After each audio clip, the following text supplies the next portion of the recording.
Chers amis, bonsoir.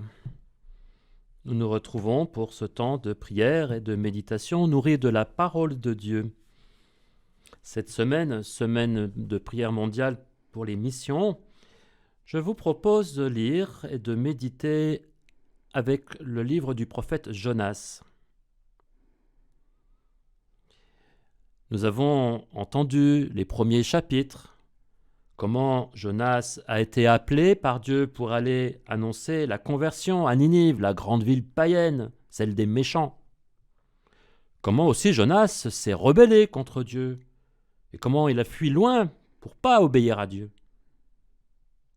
Nous avons entendu aussi comment, avec une tempête, Dieu lui a reposé la question, va à Ninive. On l'avait laissé au fond de la mer, priant, appelant à son secours, son salut. Le Seigneur parla au poisson, dit le récit, et celui-ci jeta Jonas sur la terre ferme. Nous en sommes là. Écoutons ce récit, imaginons-nous un peu dans la peau de Jonas. Au nom du Père et du Fils et du Saint-Esprit. Amen. Amen. Lecture du livre de Jonas. La parole du Seigneur fut adressée de nouveau à Jonas. « Lève-toi, va à Ninive, la grande ville païenne. Proclame le message que je te donne sur elle. » Jonas se leva et partit pour Ninive, selon la parole du Seigneur.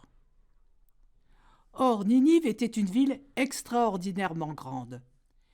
Il fallait 3 jours pour la traverser.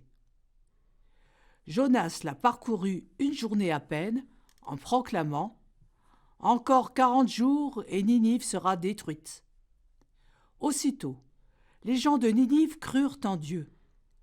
Ils annoncèrent un jeûne, et tous, du plus grand au plus petit, se vêtirent de toile à sac. La chose arriva jusqu'au roi de Ninive. Il se leva de son trône, quitta son manteau, se couvrit d'une toile à sac et s'assit sur la cendre. Puis il fit crier dans Ninive ce décret du roi et de ses grands.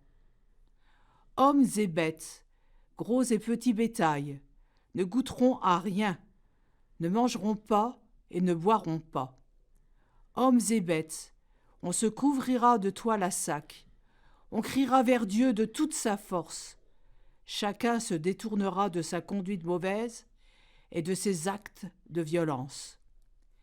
Qui sait si Dieu ne se ravisera pas et ne se repentira pas, s'il ne reviendra pas de l'ardeur de sa colère. Et alors, nous ne périrons pas. » En voyant leur réaction et comment ils se détournaient de leur conduite mauvaise, Dieu renonça au châtiment dont il les avait menacés.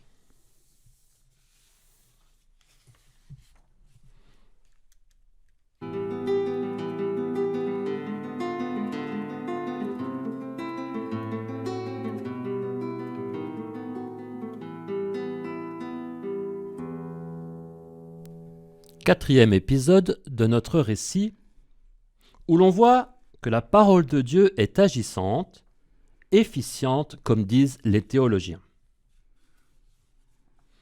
Bon gré mal gré, voilà donc Jonas à Ninive la grande, le symbole du monde païen, de la méchanceté des hommes, du mal. La description de la ville est volontairement impressionnante. 3 jours pour la traverser, quand on sait qu'il suffisait à l'époque qu'une petite demi-heure pour traverser Jérusalem. C'est évidemment une image forcée, exagérée, qui est là pour exprimer l'immensité de Ninive, bien sûr, mais surtout l'immensité de la tâche qui attend Jonas. Or, on nous dit que Jonas la parcourt une journée à peine. Jonas s'acquitte de sa mission à minima, sans trop en faire. Il en fait même plutôt le moins possible. On ne peut même pas dire que son discours soit très argumenté. S'il s'acquitte de la mission que Dieu lui donne, il le fait le moins possible, comme un adolescent qui consent de mauvaise grâce à faire ce qu'on lui demande. Décidément, il est un drôle de prophète. Chacun peut se reconnaître en Jonas. On suit les commandements de Dieu, mais en ne dépassant surtout pas le minimum exigé. Nous désobéissons, nous aussi. Oh, pas forcément en nous enfuyant, mais en n'écoutant pas la voix qui, en nous, réclame de notre part un peu plus d'indulgence, de pardon, de patience, d'humilité. Quoi qu'il en soit, la prédication de Jonas est un succès, puisque la frénésie de conviction atteint même le roi. Imaginez un peu, un Hitler, un Staline, un Amin Dada qui se convertit. Même les animaux sont priés de faire pénitence, de ne boire et de se couvrir de sacs. Notons que, et c'est intéressant, que dans la liste des péchés que le roi de Ninive évoque, il n'y a pas l'idolâtrie. Il vise l'injustice, la violence. Comme s'il savait, lui, comme s'il avait compris que l'essentiel de la religion est dans le respect de la justice du prochain. Ce qu'affirment par ailleurs les prophètes de la Bible, Isaïe, Michée, pour ne citer qu'eux. La liturgie pénitentielle ordonnée par le roi s'achève sur le triomphe de la miséricorde de Dieu et pas sur une vengeance. C'est là surtout que l'auditeur juif de ce récit devait grincer des dents. Que Dieu sauve Jonas, oui, mais qu'il sauve les Ninivites, ah ça, non.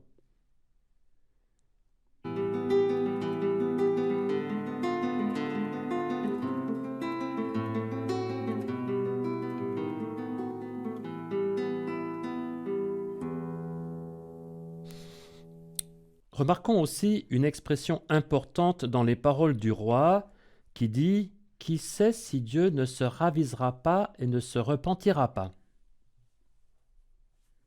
Les efforts des hommes ne provoquent pas automatiquement le changement d'attitude de la part de Dieu. Ces efforts manifestent leur bonne volonté, mais c'est Dieu qui reste le maître. Prier ou faire des efforts de conversion, ce n'est pas poser un ultimatum à Dieu. Toujours est-il que, comme pour l'affaire des marins, la tendresse et la pitié du Dieu d'Israël se manifestent une nouvelle fois aux païens. Mais là, l'auteur de ce conte a franchi un degré supplémentaire. Que Dieu pardonne à d'obscurs marins, là-bas, très loin de Jérusalem, bon, d'accord, ça dérange un peu la foi nationaliste du peuple juif, mais passe encore. Mais là, à Ninive, il s'agit de la grande ville haïe. Si le livre de Jonas est un conte, le royaume d'Assyrie dont Ninive était la capitale n'était pas un mythe, mais bien l'ennemi qui avait brisé le royaume du Nord en 721, avant d'être lui-même détruit par les Babyloniens en 612.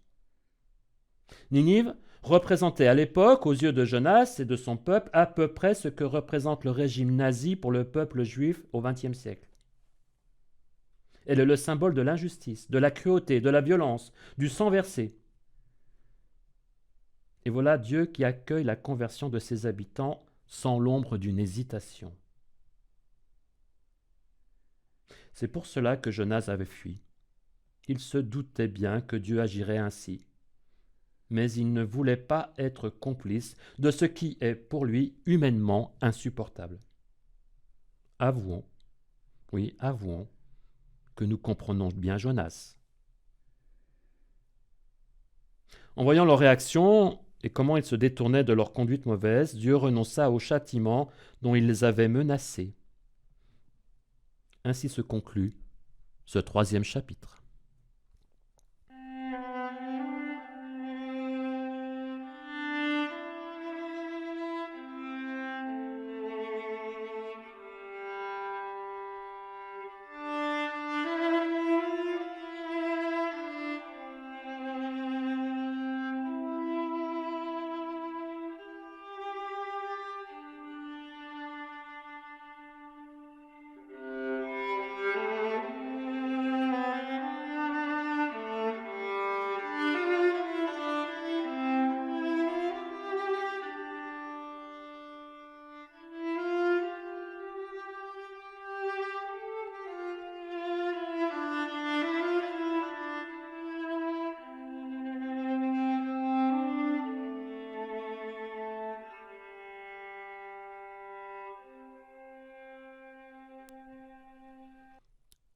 Le testament de Christian de Chergé, que vous connaissez probablement, rédigé en décembre 1993, 2 ans avant le martyre des moines de Tibérine, est un texte d'une grande profondeur, qui résonne bien au-delà de la seule sphère chrétienne et franco-algérienne.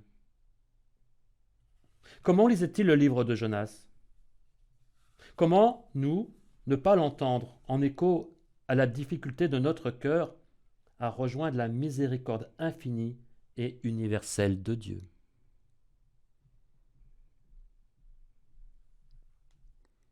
S'il m'arrivait un jour, et ça pourrait être aujourd'hui, d'être victime du terrorisme qui semble vouloir englober maintenant tous les étrangers vivant en Algérie, j'aimerais que ma communauté, mon Église, ma famille, se souviennent que ma vie était donnée à Dieu et à ce pays, qu'ils acceptent que le maître unique de toute vie ne saurait être étranger à ce départ brutal. Qu'ils prient pour moi. Comment serais-je trouvé digne d'une telle offrande? Qu'ils sachent associer cette mort à tant d'autres aussi violentes, laissées dans l'indifférence de l'anonymat. Ma vie n'a pas plus de prix qu'une autre. Elle n'en a pas moins non plus. En tout cas, elle n'a pas l'innocence de l'enfance. J'ai suffisamment vécu pour me savoir complice du mal qui semble, hélas, prévaloir dans le monde, et même de celui-là qui me frapperait aveuglément.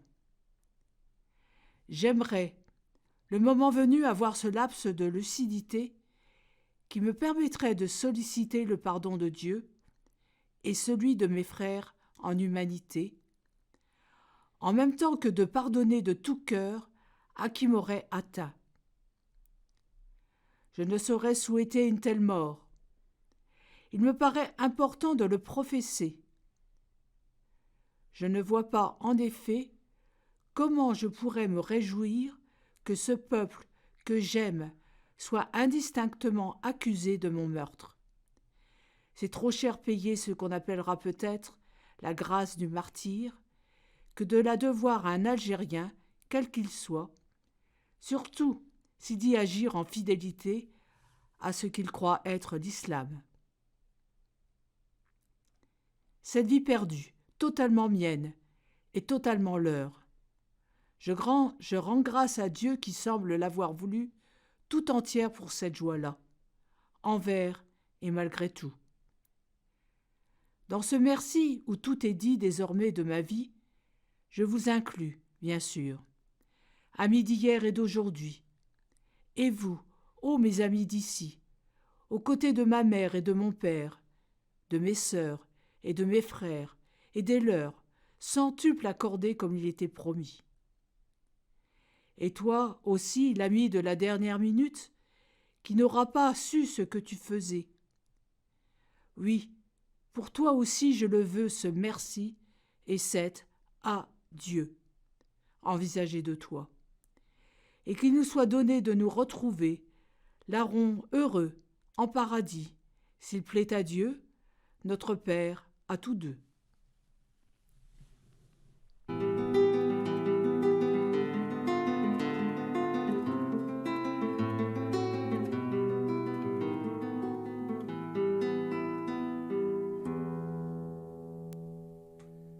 Notre Père, qui es aux cieux, que ton nom soit sanctifié, que ton règne vienne, que ta volonté soit faite sur la terre comme au ciel. Donne-nous aujourd'hui notre pain de ce jour. Pardonne-nous nos offenses, comme nous pardonnons aussi à ceux qui nous ont offensés.